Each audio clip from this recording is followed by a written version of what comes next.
पहले इश्क लड़ा लूं उसके बाद लाऊंगा। শাকিবের সিনেমায় অভিনয় করতে যাচ্ছে পাকিস্তানের অভিনেত্রী হানিয়া আমির। বাংলাদেশের সিনেমা ইন্ডাস্ট্রিতে শাকিব খান মানে আলাদা একটা উন্মাদনা। প্রায় 2 দশক ধরে তিনি উপহার দিয়েছেন একের পর এক হিট সিনেমা। এবার শোনা যাচ্ছে শাকিব খানের নতুন সিনেমায় যুক্ত হতে যাচ্ছেন পাকিস্তানের লাস্যময়ী অভিনেত্রী হানিয়া আমির। পাকিস্তানের টেলিভিশন ও সিনেমার জগতে হানিয়া আমির বেশ পরিচিত একটি নাম। তার অভিনয় দক্ষতা আর সৌন্দর্যে মুগ্ধ ভক্তরা।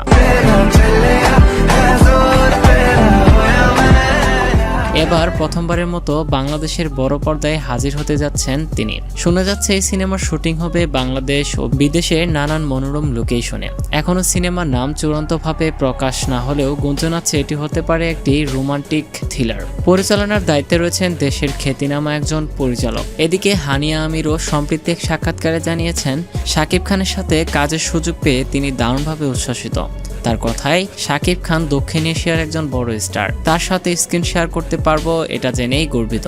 যদি সবকিছু ঠিকঠাক চলে তবে খুব শিগগিরই সিনেমাটির শুটিংও শুরু হবে। শাকিব খান ও হানিয়া আমিরের এই নতুন জুটিকে বড় পর্দায় দেখার জন্য দর্শকরাও রীতিমতো বেশ মুখিয়ে রয়েছেন। দর্শক, আপনাদের কি মনে হয়, শাকিব খান আর হানিয়া আমিরের নতুন জুটি বক্স অফিসে কি আসলে নতুন ইতিহাস গড়তে পারবে? ইতিমধ্যেই রাজকুমার, দরদ এবং বরবাদের মতো সিনেমা দিয়ে শাকিব খান বাংলা ইন্ডাস্ট্রিকে এক অন্যতম উচ্চতায় নিয়ে গেছেন। এখন দেখার পালা নতুন জুটি দেশের সিনেমা ইন্ডাস্ট্রিকে ঠিক কতটুকু আরও এগিয়ে নিতে পারে।